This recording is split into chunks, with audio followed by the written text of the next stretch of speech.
What is going on, guys? FTM here from FTM Gaming. I've got a build I've been playing around with for 5 days now. Just need to put this out there first. This is not my build. I did not make this build. I've seen what other people are doing and I've made my own version of that. The original creator is Jungroan, and after the most recent patch, a Korean gentleman has actually figured out how to make it viable again. So if you enjoyed this video, please go support them as well. I have been trying to make it work on a budget without Temporalis. People are saying you need Temporalis. You do not need Temporalis. It is 1000% the best in slot for a few reasons, but it's still completely viable and without on a budget. I just wanted to start by saying the reason why I wanted to make this work on a budget is because, in my opinion, not everyone will be able to afford Temporalis and are interested but turned off because of the cost, right? Even this past week, Temporalis has gone up significantly in price. A lot of people have certain responsibilities, commitments, where they just can't sink tons and tons of hours into the game. Maybe they have kids, sometimes they might only get to play PO every maybe 2 to 5 hours over the weekend. They have no time during the week, right? This is something that once you get a few key pieces, the build will be running very efficiently, very efficiently. I went from tier 4 maps straight to tier 15 at level 78. I started on a 4 divine budget, was able to one-tap tier 1 Zesht and farm tier 15 plus breaches. I made 60 divine in 3 to 4 days with this budget build. I still have other items to sell in my stash, so more than 60 div when everything sells, but we'll just say 60. I've spent 30 divine on upgrading all my gear, while I still have 32 left in the bank. So, not bad in 5 days, right? I did not min-max everything to get the most out of my time, so please keep that in mind. You can definitely do better. So, on a budget, the 4 most important factors in getting the most out of your character, that is your offenses, your defenses, your clear speed, and your rarity. If you're going to budget, you will want all 4 of this. Having it as high as possible for all 4 is going to be tough. I would recommend, say, dropping a little bit of rarity and having more offenses, defenses, and clear speed. You can juice up your maps and your precursor tablets with extra rarity and quantity. So your overall performance for just general gameplay will be improved. That's just my personal preference. I've seen better results this way. I've gone up to 300 MF and had dry spells for 2 to 3 days on other builds and got completely nothing. It's all RNG. I would still try and hit 100 MF, it definitely helps. So 100 MF with your juiced up maps and your precursor tablets, I think it's important. Try to hit that. If you set your Atlas tree up, there's a chance to double the rolls on the map that you're putting in as well too. So if you do want to do it this way, that is up to you. It's just what I personally think is best for budgeting.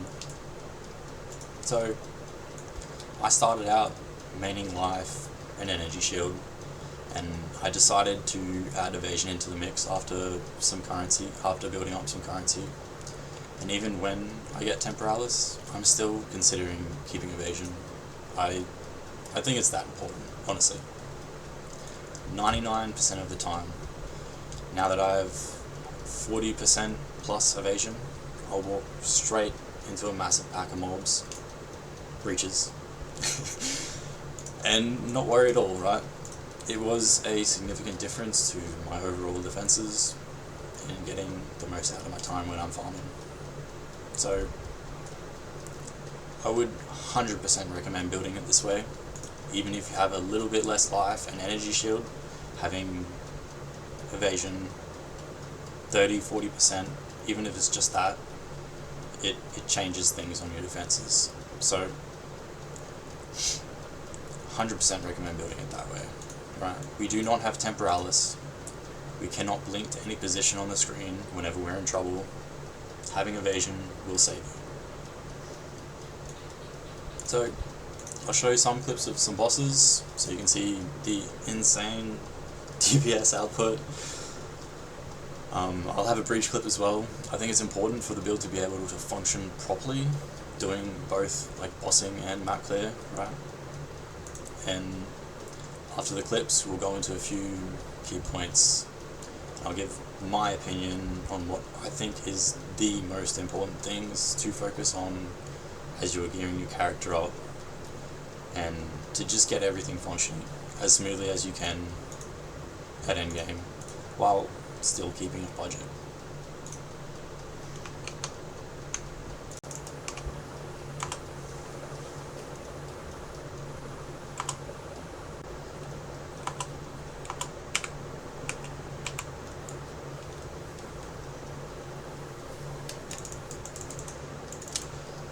Never mind, dude. Oh my god. What? We can definitely go on.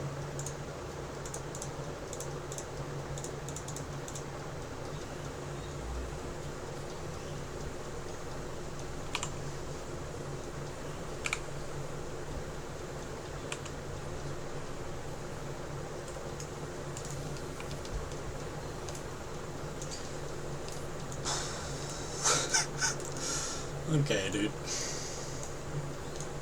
Okay. What? Insane.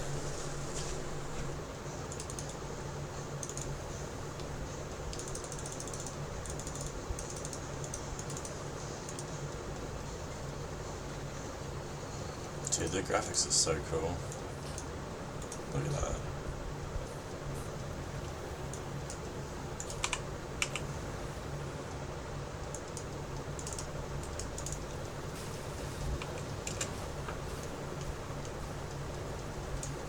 Okay, dude, we can definitely go. Holy what? That is insane damage, dude.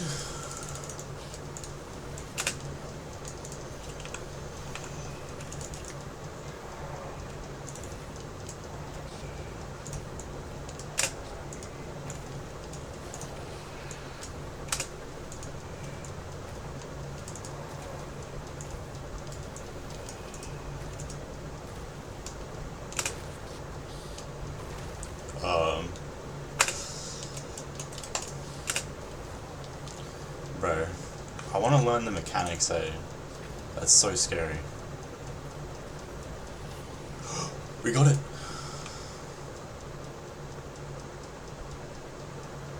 Okay. Hell yeah. Cool build. So...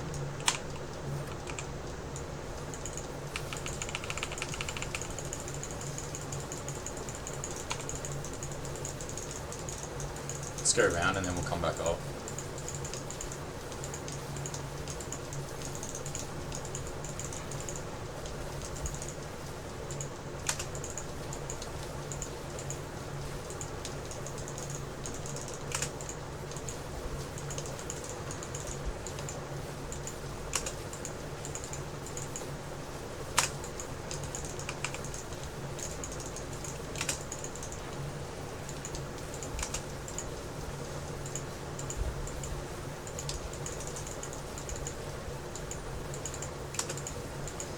Pretty insane, right? Yeah, let's head back up now.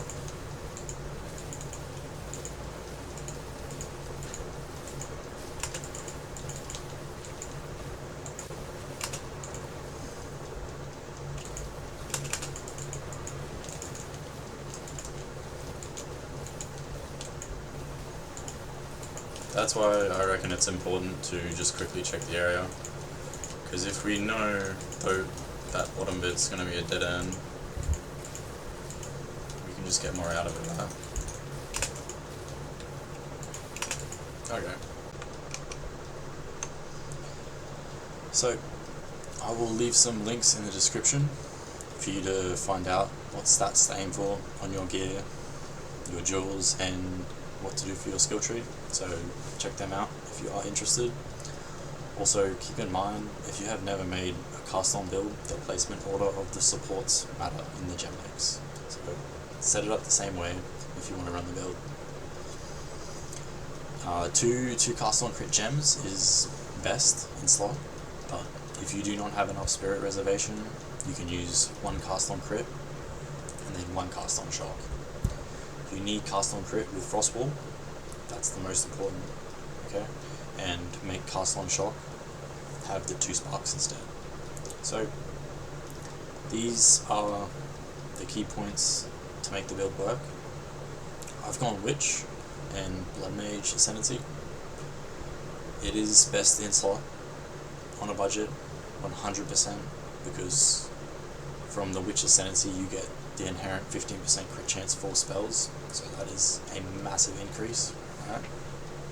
Other classes can do this build, but your crit chance is inherently going to be lower.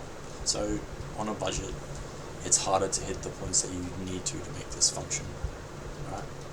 So I'll get into that. So aiming for 100% crit chance. This is the most important thing. Okay, I cannot stress that enough. Doing this will create the infinite damage loop, as long as there is something for you to attack, right? As long as there is something for you to attack. So, how it works. The 2 legendaries are mandatory. We've got Choir of the Storm. I got that for 10 exalts. Trample Toe, I got that for 1 divine. You need these 2 to function, okay? You have to have them. And so once you get them, with your remaining currency for your budget, you know, get as much evasion, life, and energy shield and resist as you can. I would recommend focusing on crafting rarity and quantity on your tablets and your maps, right? It will make your gearing a lot easier for your character when you're on a budget.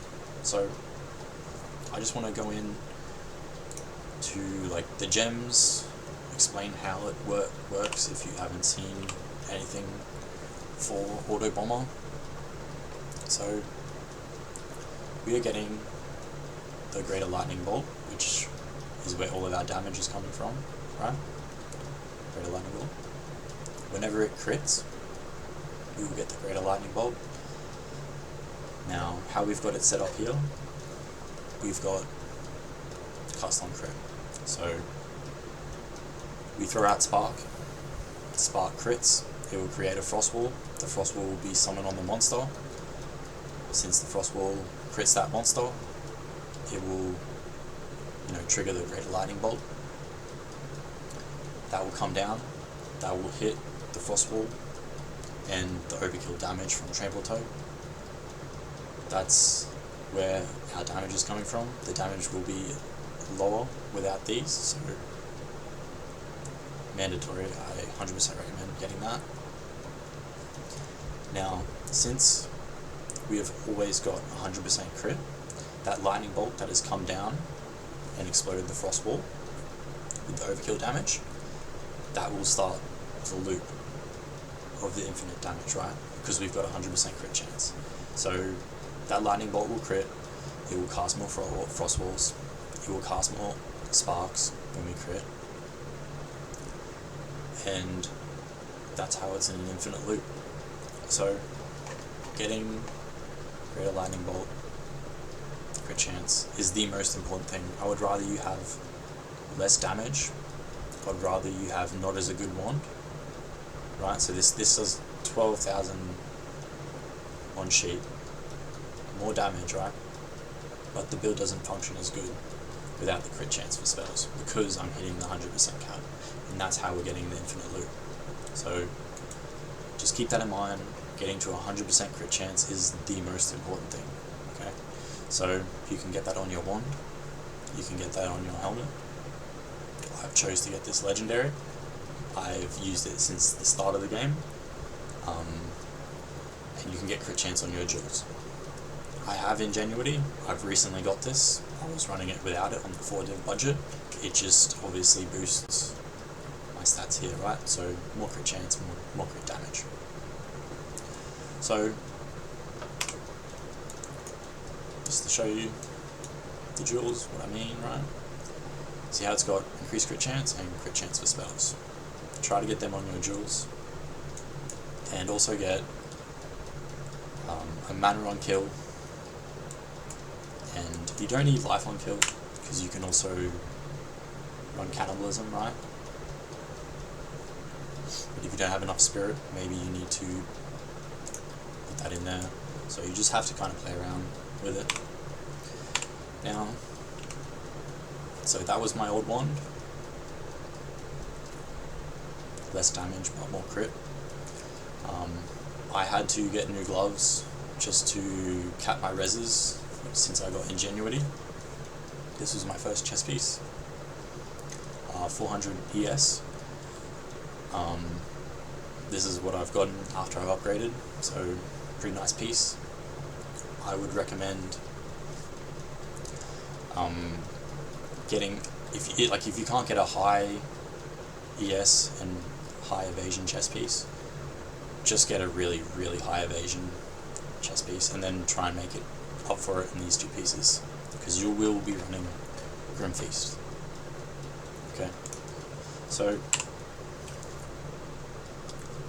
belt, that's what I was using before.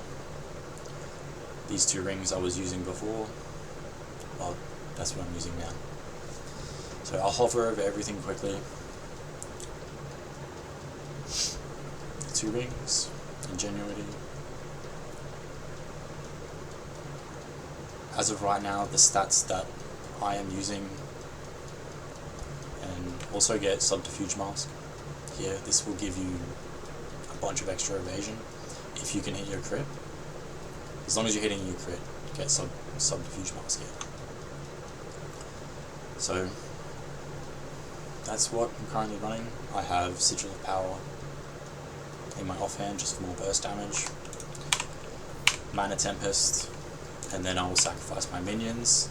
Because I'm consuming mana, I will get more stacks up here, and then, you know, more spell damage for Greater Lightning Bolt when we want to burst damage down the boss. So, I have a lot more to say about this build, but I want to try and keep the video as short as I can, while still covering everything essential. Hope that has helped anyone that's been interested in trying Autobomber, but just could not afford Temporalis. On a budget, if I can be 100% with you guys, this is the best thing I've made. Clear speed is phenomenal. DPS output is just a very normal amount of damage for 4 demand. So, yeah, I hope that's helped anyone, if you've been interested, right? So, if you guys like the video, give it a like and sub. I'd really appreciate it. I'll leave the creators